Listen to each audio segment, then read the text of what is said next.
The Dacha plot was supposed to remain a quiet refuge from the bustle of the city. But one September morning, the owner discovered something unimaginable. Her mother-in-law hadn't simply trespassed on someone else's property. She'd turned it into a venue for a family celebration without asking permission. A broken lock, damaged furniture, and a burned-out sauna resulted from the impromptu celebration of Knowledge Day. Hello dear listeners. This is Andre Belli, and you're on the channel Revelation of Daughters-in-Law. I present to you my new story. Enjoy listening. Elizaveta inherited her dacha from her aunt 2 years ago. It's an old plot 30 kilometers outside the city, with a rickety house and a bathhouse that dates back to Soviet times. The woman spent all her savings and took out a loan to get her household in order. New furniture, modern plumbing, a renovated sauna with an expensive stove.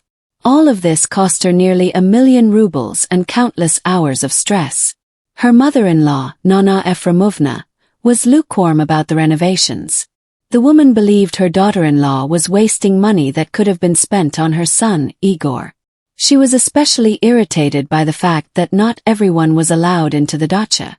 Elizaveta strictly maintained order and didn't want her efforts to go to waste. What kind of lordly manners are these? Nona Efremovna grumbled to her friends. The dacha should be for the whole family.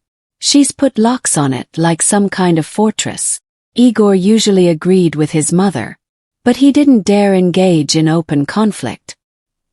He understood that his wife had invested a significant amount of money in the dacha, but he also didn't want to oppose his mother's wishes. The man adopted the ostrich tactic, pretending the problem didn't exist. It was a hot end of August. Elizaveta and her husband spent the weekend at the dacha, enjoying the peace and quiet. On Sunday evening they left for town, carefully locking the house with a new lock.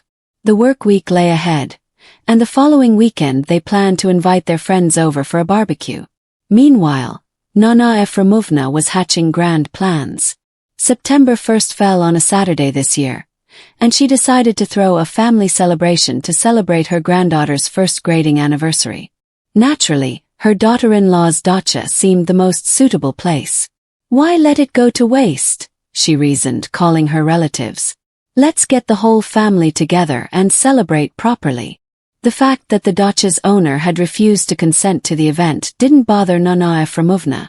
She believed that since her son was married, the dacha belonged to him equally with his wife, meaning the mother had every right to manage the family property.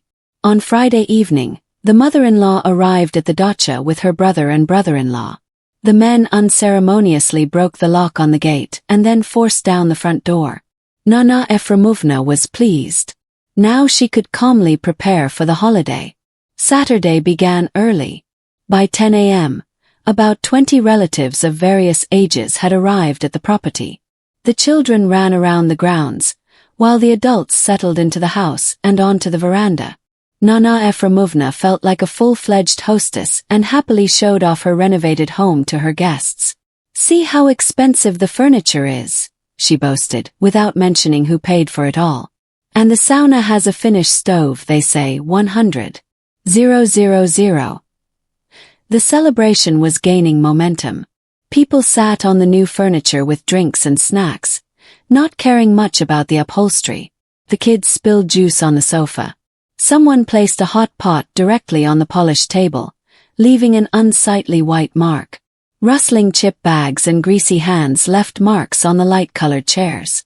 In the evening, the group decided to take a steam bath in the banya. They lit the stove and piled on plenty of firewood. They wanted the heat to be even hotter. While the adults prepared for the bathhouse, the children were having fun near the structure, running with burning torches and organizing impromptu torchlight processions. No one noticed when one of the burning torches fell into a pile of dry leaves near the wall of the banya. The fire spread quickly and spread to the wooden walls. By the time they realized it, it was too late. Banana. The bathhouse was blazing like a bonfire. Neighbors who saw smoke called the fire department.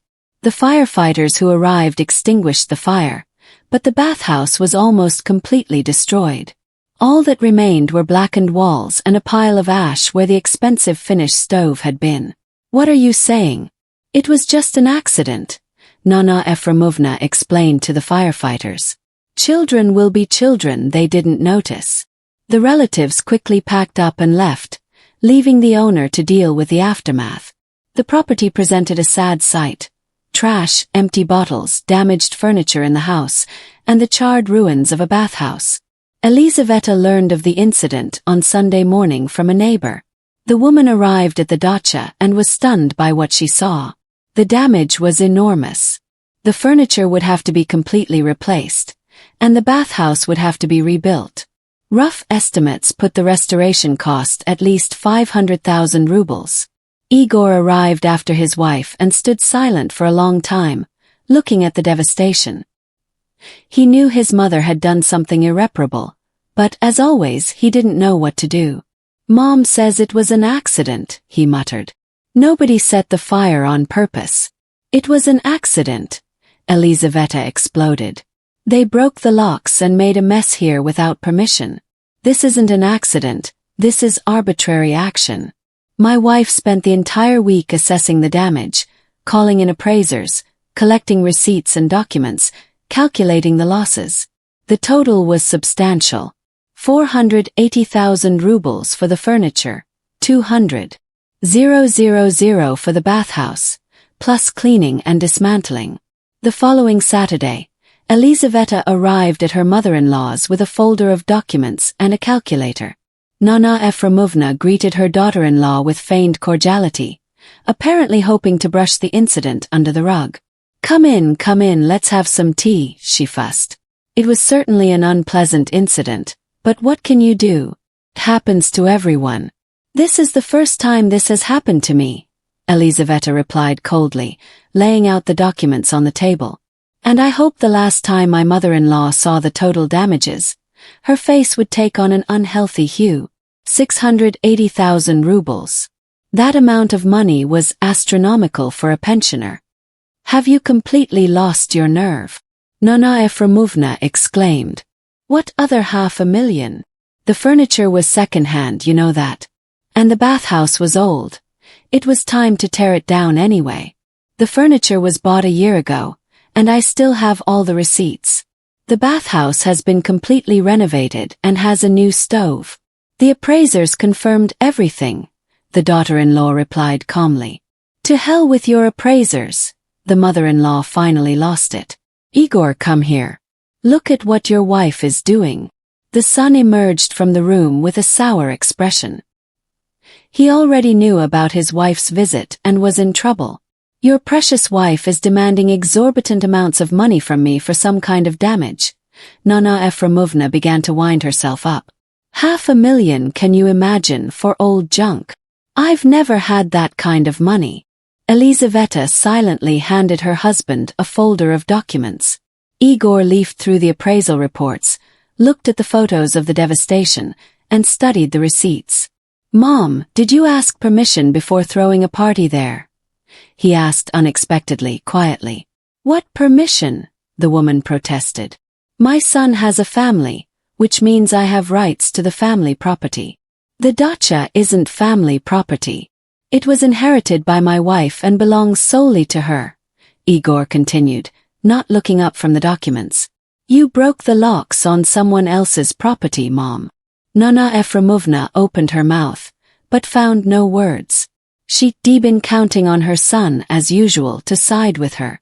But now he was speaking like a lawyer. But we're family, she tried to use emotion. Is this really okay with family? An accident happened. An accident is when someone comes to visit and accidentally breaks something, Igor replied harshly. And this is a break-in and abuse of power. Lisa has every right to sue, and the court will side with her. Igor, the mother gasped. How can you? I gave birth to you, I nursed you, and that's why you think you can do whatever you want. A metallic note entered my son's voice. I'm 32 years old, Mom. I'm a grown woman with a wife and responsibilities. My mother-in-law tried to burst into tears, but the tears wouldn't come. The shock of her son's unexpected stance was too much. So you're on her side, she whispered. I'm on the side of justice, Igor replied firmly. You've done a lot of damage. You'll have to deal with it.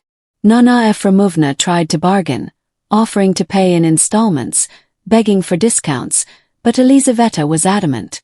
Either full compensation within a reasonable time frame, or legal action with forced collection.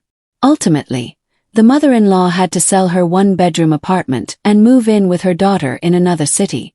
The proceeds were enough to cover damages and the legal fees that helped with the transaction. I hope you'll be more careful with other people's property in your new place, Elizaveta said dryly as they parted. Igor helped his mother pack, and every time he looked at the cardboard boxes, he was amazed at his own resolve. He'd always followed his mother's lead before, but now he suddenly found the strength to tell the truth. You betrayed me. Nana Efremovna tried to play on my sympathy until the very end. I'm simply no longer a mama's boy, Igor replied calmly. 2 years later, the dacha was completely restored. Elizaveta installed a new bathhouse, even more beautiful and functional than the previous one. She chose practical yet elegant furniture. The plot flourished and became a true family haven. Nana Efremovna rented a room in a communal apartment in another city and worked as a nanny to somehow make ends meet. The daughter accepted her mother out of a sense of duty, but it didn't bring anyone much joy. The woman often complained to her neighbors about her ungrateful son and cruel daughter-in-law, but they listened to her without much enthusiasm. She could have asked permission, she's not a queen, one neighbor reasonably remarked. But she broke in, did something wrong, and now she's surprised. Igor and his wife called occasionally to check on their health, but the warmth in their relationship was gone forever. He realized that his mother's ambitions had nearly destroyed his marriage and no longer intended to give in to his relatives' demands. Elizaveta had also changed, becoming tougher and more practical. She had learned a simple truth. Boundless kindness turns into a weakness that someone will inevitably exploit. Now the woman clearly defined her boundaries and wouldn't allow anyone, even her family, to violate them. Last year the couple had a son. Nana Efremovna was informed of the grandson's birth by phone, but was not invited to visit. The woman tried to appeal to his sympathy, expressing her desire to see the baby, but was politely but firmly refused. Maybe someday, Igor replied evasively. We'll see how things go. Elizaveta knew her husband was still hesitant, but she no longer feared his weakness. Now, in their family, common sense and mutual respect were paramount, not her mother-in-law's opinion. If Nana Efremovna ever wanted to mend their relationship, she would have to start with an apology and an admission of her mistakes. The dacha became a symbol of these changes. Beautiful, well-kept, and securely protected from uninvited guests. Now only those truly welcomed came there. And no one dared pick the locks anymore, believing they had the right to dispose of someone else's property.